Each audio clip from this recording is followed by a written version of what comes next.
Rows of brand new trucks sit in the sun with 1.9% APR banners screaming on the windshields. It looks like a gift in a year when money is tight, but the numbers hiding under those banners tell a very different story. How did we get here? Why are the discounts so loud? And who actually wins when you drive off the lot? To understand October's deals, you have to roll the clock back to 2020. The world shut down, then it restarted, and car makers ran into a wall. They didn't have enough chips, so they built fewer cars. Demand didn't slow down in the same way. It shot up. People paid over sticker. Dealers got used to it. Automakers focused on trucks and SUVs because the profits were better. That one change reset the whole game. In 2021 and 2022, you could walk into a showroom and see a $1,995 market adjustment slapped right next to the MSRP.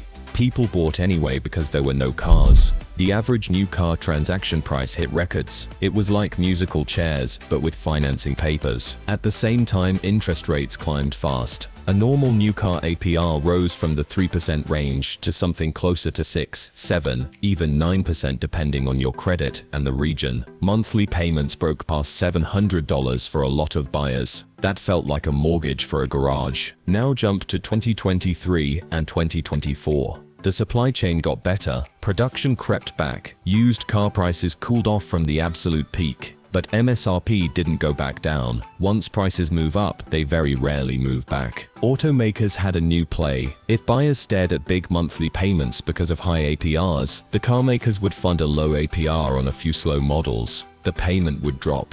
The feeling of a deal would return, but the sticker stayed high and the fees stayed sticky. This is where the trap starts. The dealer shows a low APR, but the loan term stretches. 72 months becomes normal. 84 months shows up like a bad habit. The payment looks small because it's stretched across 6 or 7 years, but the total you pay over that time can jump more than you expect. That low APR might be paired with a price that went up 5 or 10 grand in the last few model years. When you stack it up, you realize you are paying more than ever, just slower. Let me show you how that became the Toyota story. In 2021, Toyota stopped building the Tacoma in Texas and focused the San Antonio plant on the full-size Tundra and the big Sequoia. Tacoma production slid south to Mexico, split across Baja California and Guanajuato. That move made sense on paper. The big plant in Texas could chase bigger profits per vehicle on Tundra and Sequoia, while Mexico handled the high-volume mid-size truck. But what happened next didn't feel like a win for buyers. The Tacoma got a brand new generation for the 2024 model year.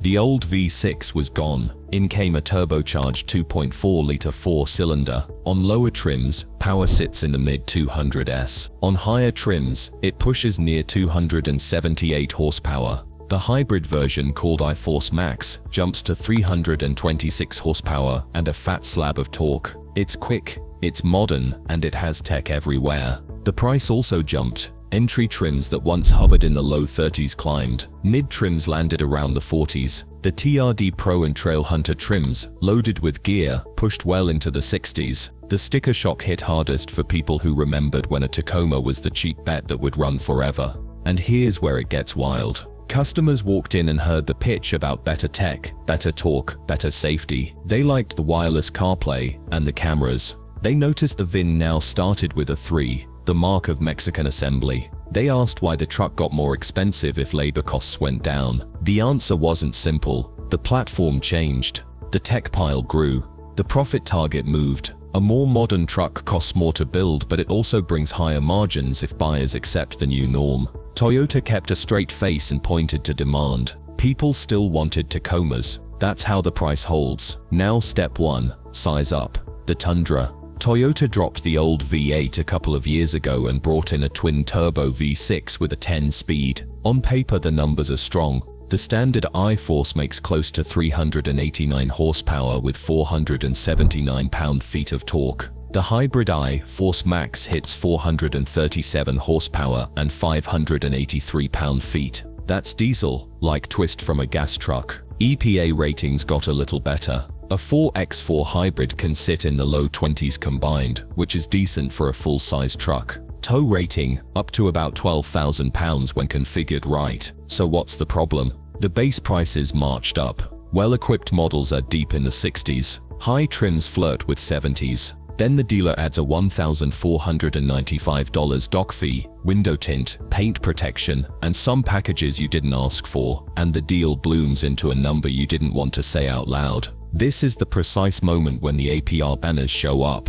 1.9%, 1.75% in some regions for certain trims. It sounds like someone finally threw you a rope, but the rope is tied to a 6-year loan on a truck with a higher price than any Tundra you've seen before. The monthly number can look great compared to a 6% loan. The total cost still climbs because the principal is bigger. It's like paying less for gas, but filling a bigger tank. But wait, this next part changes everything. Dealers are not just being generous, they're under pressure you can't see from the showroom floor. Every vehicle sitting on that lot is financed by a lender. It's called floor plan financing. Think of it like a big credit card for inventory. The dealer borrows each car from the bank. Interest runs every day it doesn't sell. When rates were low, this was a background hum. Today, that interest hum is a siren. On a $60,000 truck, even a mid-single-digit interest rate adds hundreds of dollars per month to carrying costs. Multiply by dozens or hundreds of vehicles. The number is real.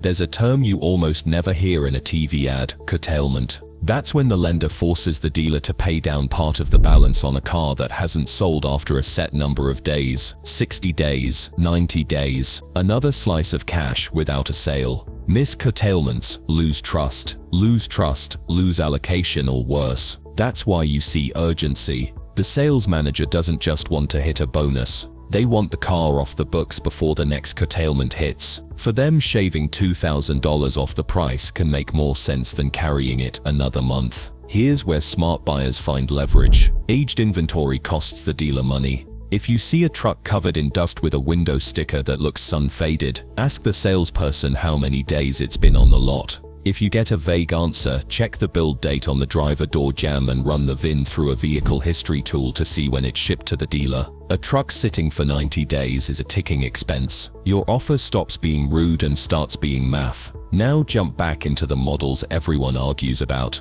The Land Cruiser. For years it was the unkillable one with a big V8 and a face that looked the same for a decade. It was simple, it was heavy, it was thirsty, it also held value like nothing else. Now the new Land Cruiser in the US comes back on a lighter frame, with a 2.4-liter turbo hybrid pushing 326 horsepower and 465 pound-feet of torque. It's built to be more efficient, more modern, and more reachable in price than the last V8-powered 200 series. On paper, it's a win. The EPA rating sits around the low 20s combined. That's a big leap from the old one, which lived in the mid-teens and drank like a fire hose. But the old engine had a myth around it. It was known for running to 300,000 miles if you kept oil in it. It was simple to work on in remote places. The new powertrain is smarter, quicker, and cleaner, but it's also more complex. Some long-time owners worry about what happens in 10 years when the hybrid battery ages and the truck needs more than tires and brakes. Early data suggests used values for the V8 models are still strong. Some are even higher than they were new because of rarity.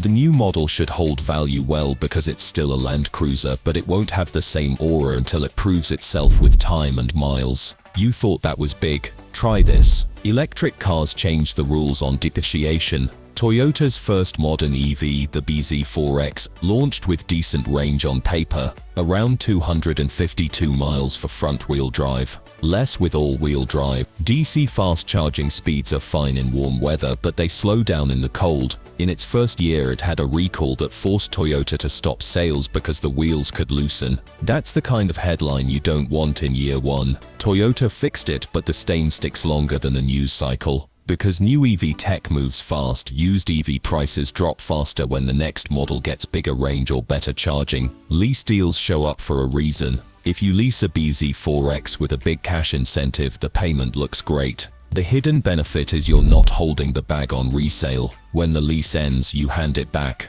If the value crashed, the captive finance company eats it, not you. If the value held better than expected, you can buy it. It's a one-way option in your favor. Now let's talk about the tricks that don't need a technology change to bite you. That Camry with the perfect shine and a low price might have lived as a rental for 18 months. It racked up 40,000 miles in a blink. Fleet cars can be fine, but they often live harder lives. The pedals are worn, The steering wheel shows shiny patches, the tires don't match. The maintenance records show oil changes stretched a bit too far. The big risk isn't that the car blows up. The big risk is resale. A fleet title can cost you thousands when you trade it in, even if the car is healthy. Why? Because buyers scrolling listings see the word rental and keep swiping. Dealers know that. Auction values prove it. That penalty shows up the day you try to sell. But what if I told you the most expensive thing on your contract is not a truck or a battery or a turbo? It's time. The longer you finance, the more you pay in total, even at a low APR. Spreading a big principal over 72 to 84 months raises the total dollars you hand over. That matters because people now trade out sooner than they used to. If you still owe a lot when you get bored or need a different car, you can end up with negative equity. That means you owe more than the car is worth. Dealers will roll that into your next loan. Then your next loan carries a ghost from your last one. Now your payment looks like it includes two cars because it does. Here's the part most buyers never see until late in the process. The finance office is where the dealer makes a lot of its money. Add-ons look harmless: paint protection, theft etching, nitrogen in the tires, service contracts. Some of that can be useful, but the markups are often huge. The extended warranty from the manufacturer is one price if you buy it online from a volume dealer, and a very different price if you buy it while you're signing. If you want coverage, compare before you sit down. Know your number.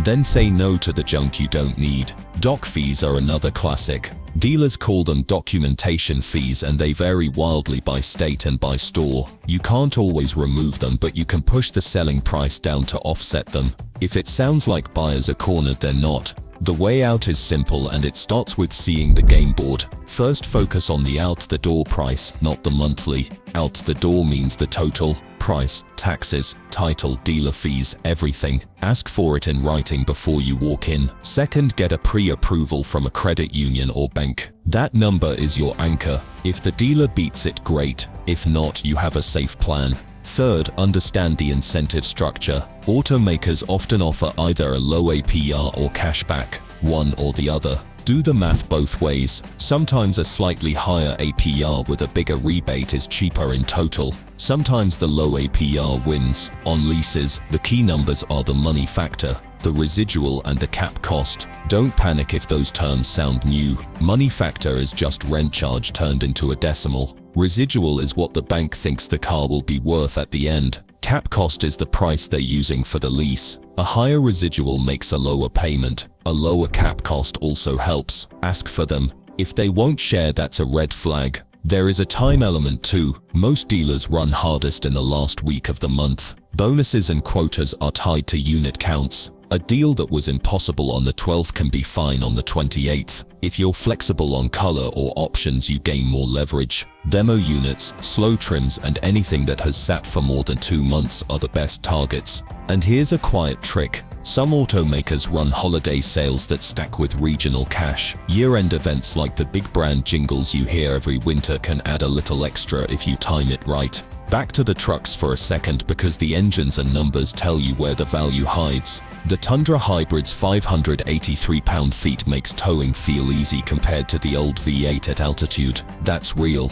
But the EPA numbers aren't magic. A 210 pickup with big tires and 4x4 will still sit in the low 20s combined at best. If you drive mostly short trips, the hybrid's extra weight and complexity may not pay off as fast as you think. If you tow often, the hybrid's torque can be worth it. Same idea with the Tacoma Hybrid. It's quick, and the electric boost masks turbo lag. But it's also a new system in a new truck. If you plan to keep it for 10 years, budget for normal wear, and remember that brake and cooling systems work harder on heavier hybrids when you tow or climb. On the Land Cruiser, a simple way to picture the trade is this. Old V8, slower, thirsty, bulletproof. New hybrid 4-cylinder, quicker, cleaner, more complex. If you live where dealers are far apart, the old one's simplicity had real value. If you drive in the city and cover long highway miles, the new one saves you gas on every fill. Time will decide the resale story. Early signs say the return of the badge has demand. Whether it turns into the same legend depends on how it ages. On the BZ4X, be honest about your driving. If you have a garage, a level 2 charger, and you drive less than 200 miles a day, it can work well. If you rely on public fast chargers in the cold, check real-world charging curves before you sign. Many EVs slow charging to protect the battery when it's cold. That's normal, but it can turn a 20-minute stop into a 40-minute one. Lease if you want to avoid guessing where the market will be in 3 years. Buy only if the price is low enough and you plan to keep it long enough to ignore resale swings. But it gets crazier when you add the dealer's carrying cost to all this. Picture a lot with 60 trucks. If each one costs $20 a day in interest and fees, that's $1,200 a day just to park them. Over a month you're looking at well over 30 grand. That's before curtailments. That's before power, payroll and ad spend. This is why the general manager smiles, offers coffee and then dives straight to what monthly payment are you comfortable with. They need to control the payment to cover their costs. You need to control the total to protect yours. There's one more piece people forget when they chase deals in October. The warranty clock starts when a vehicle is put into service, not always when you buy it. For new vehicles that have sat, it usually starts on the day you take delivery. For demo units or cars used by the dealership, that clock may have started months ago. Ask for the in-service date. Get a printout. On hybrids and EVs, battery coverage is long, often 8 years or 100,000 miles in most states, longer in some emission states. Know the details. If you're buying a used hybrid or EV, ask for a battery health report if the brand offers one. Not every brand does, but some do, and it's worth a lot more than a glossy brochure. Here's a quick way to think about pricing without getting lost. Let's say you're looking at a truck with a $60,000 sticker. The dealer offers 1.9% for 72 months, but they won't drop the price. Your credit union offers 5.9% for 60 months. You ask for the outdo on both. On the low APR, the payment feels smaller, but the total interest plus full sticker may still be bigger than a smaller term at a higher rate with a discount. If the dealer cuts the price by 3 or 4 grand and you take the 5.9% credit union loan for 5 years, the total out of pocket might be lower. You don't need a finance degree. Use a loan calculator while you sit there. Compare totals, not just payments. Long loans hide pain, short loans show it. And here's something that can flip the script. If you ask to see the buyer's order with every fee and line item and you refuse to talk monthly payment until you have the out the door in writing, you set the rules. Sales teams will push to what will it take to earn your business today. Smile and say you'll buy when the out the door price matches your figure. If they try to sneak in add-ons late, highlight them, cross them out and initial. If they say they can't remove them, ask to speak to the manager and be ready to leave. The phone call the next day is often better than the one in the office. Now let's answer the question we started with. Who is winning? Automakers win when they sell higher margin trucks and SUVs at higher MSRPs, even with low APRs on the sticker. Dealers survive when they move aged inventory before curtailments, even if it means shaving the front-end profit to almost nothing and making it up in finance and add-ons. Lenders win when balances stay high for longer terms. The only way the buyer wins is by breaking the monthly payment spell and running the total math. There are still good deals if you hunt with a plan. Slow trims, odd colors, demo units with a few thousand miles and full factory warranty. Regionally targeted cash that doesn't show up in national ads. Partner or affinity programs through your employer or membership club that knock a fixed amount off without arguing. End-of-month timing. All of those stack. None of them require you to guess what a complicated powertrain will be worth 7 years from now. A quick word on miles per gallon and what they mean in your pocket. If you drive 12,000 miles a year and gas is $4 a gallon, moving from 15 mpg to 22 mpg saves you roughly $1,300 a year. That's real money. It can offset a higher payment, but only if you keep the vehicle long enough to enjoy the savings. If you swap every 3 years because you're bored or because the next shiny trim shows up, you never realize the benefit. You just reset your negative equity and do it again. The cheapest car is the one you already own and maintain, but that sentence is boring, so it doesn't make it into ads. Let me tell you this because it trips up even smart buyers. Destination charges are not negotiable with the dealer. They're set by the brand and added to every new vehicle. But dealer add-ons are negotiable.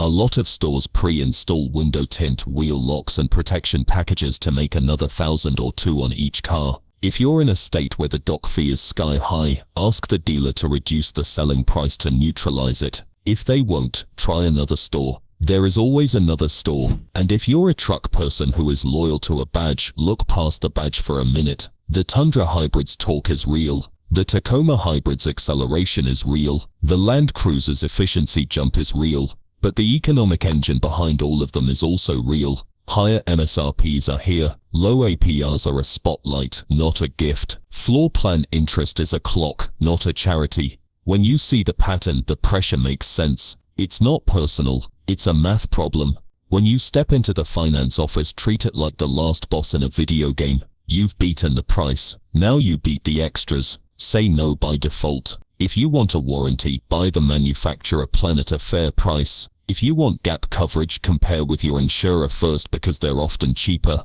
If you're leasing, check the money factor and ask if multiple security deposits are allowed to lower it. That's a simple move that can save real dollars if the brand allows it. Finally, remember the simple checks that save you thousands. On any used car, ask for the inspection report. Look for mismatched tires and uneven wear. Check panel gaps and paint texture under bright light to spot bodywork. Look at the brake rotor lips to judge wear. Drive it long enough to feel the transmission shift when it's hot. Read the Carfax not just for accidents but for fleet history and oil change intervals. A private party car with clean records is often worth more than a slightly cheaper ex-rental. The savings on day one can disappear when you sell. If you're buying new, confirm the build date and the in-service date. Make sure there's no demo mileage you didn't agree to. Check that the features on the window sticker actually exist on the car you're driving. It sounds silly, but it happens more than you think with dealer swaps and accessory installs. So where does this story end? Rows of trucks will keep wearing giant APR banners. Dealers will keep feeling the weight of floor plan interest. Automakers will keep steering buyers toward higher margin models with more tech and higher prices. The market will move week by week with incentives that look big because they have to. Your move is to slow the pace, cut through the noise and measure everything by total cost. Not the monthly, not the banner, the total. Because here's the quiet truth. The company wants you to focus on the payment today. The dealer wants you to focus on the keys today. The lender wants you to focus on approval today. But your money lives for years after that day. If you use their urgency against them, the game flips. And when it flips, you still get the truck. The price makes sense and the story ends with you winning, not just feeling like you did.